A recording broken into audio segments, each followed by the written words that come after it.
Sa pagpasok ng bagong taon, bitbit natin ang mga pangako ng pagbabago. Pero paano kung ang pagbabagong nais mo para sa sarili, sa loob ng kulungan mo tutuparin? May dala bang pag-asa ang taon para sa mga kababayan nating nasa piitan?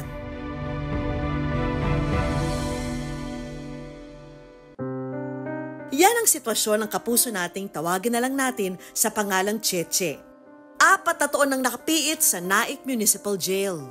Ang dahilan ng kanyang pagkakakulong dahil umano sa iligal na droga. Buhay ko po sa labas noon, lagi galaga lang po ng anak ko. May konti po akong pinagkakabalahan. Nagtitinda-tinda po kami ng alamang. Pandemic mo noon, napakahirap ng buhay.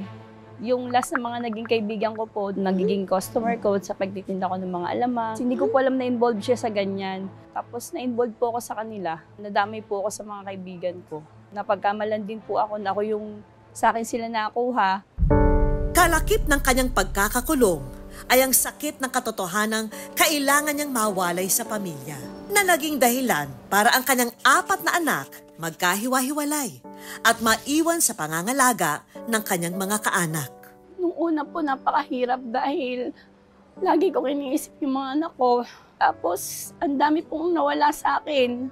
Yung 2 anak ko na nasa Laguna. Lalong-lalo na yun po yung nagpabigat ng kalooban ko eh. Yung bunso ko po kasi may PWD po siya. Lahat po ng ginagawa ko, lagi ko siyang bitbit. Ang hirap po na tuwing may sakit yung anak ko, ako lang yung hinahanap noon. Bilang isang ina, sobrang miss na miss ko po sila.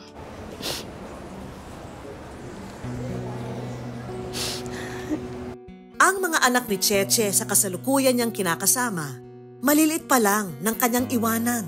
Mula noon, 1 beses na lang sa 1 taon niya makita at makasama ang mga ito. Kamusta ba? Ang mga anak naman niya sa kanyang unang kinakasama nasa pangangalaga ng pamilya nito na hindi rin siya gaanong nabibisita. Kaya ngayong bagong taon, bagong good news ang ating baon. Dito kasi sa Municipal Jail, may pa-wishing wall.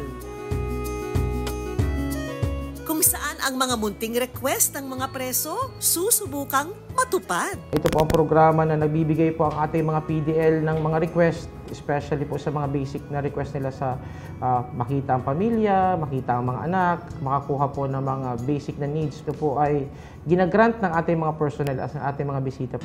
At para tuparin ang kahilingan ni Cheche na makita ang mga anak, ang 2 sa kanila personal na bibisita. At may surprise guest pa.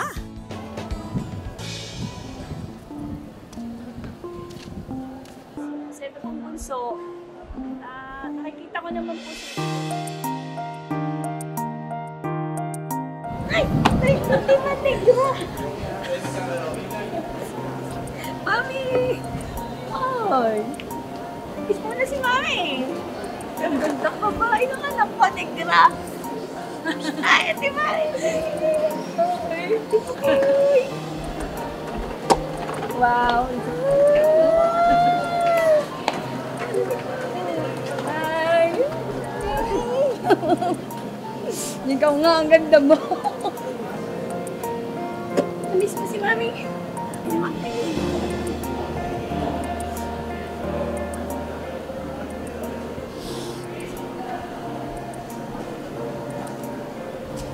Okay ni Mami. Okay ni Mami. Okay ni Mami. Bukoy. Punta pala kayo dito, di niyo ba na sinabi? At para mas masulit ang bonding, meron silang pagsasaluhan na munting regalo mula sa Good News.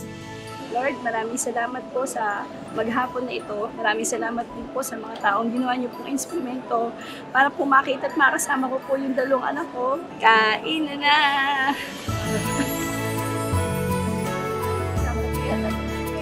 Ang sama-samang pagkain, na-miss daw talaga ni Cheche. Sobrang saya po kasi hindi ko talaga in-expect na Makikita ko sila ngayong araw na to. Napakasarap po sa pakiramdam. Ngayon ko lang din po sila uli nakita. Hindi ko po alam yung simpleng sulat ko lang po na gano'n. Kaya papasalamat ako sa Panginoon. Maiksi man ang oras na muli niyang nakapiling ang mga anak, magsisilbi raw itong inspirasyon ni Cheche para harapin ang panibagong taon. Sana huwag magtatampo kay Mami kahit wala si Mami sa tabi mo. Sana isipin mo lagi na love ka ni Mami. Kahit hindi tayo magkasama, pag nalulungkot ka, tatawagan mo si Mami, tatawagan kita. Hoy, love Mami, mahal-mahal. Love ni Mami. Sana gumaling ka na. Sana kahit paano.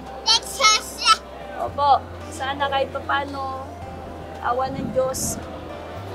Kapag-aral ka. At pangako ni Cheche sa mga anak, balang araw, muli rin silang mabubuo. Malapit na, konting taste na lang din. Makakalabas na rin si Mami dito. Babawi ako sa inyo. I love you too. Bagong taon, bagong buhay. Kagaya ni Cheche na nagbabagong buhay para sa mga anak na naghihintay.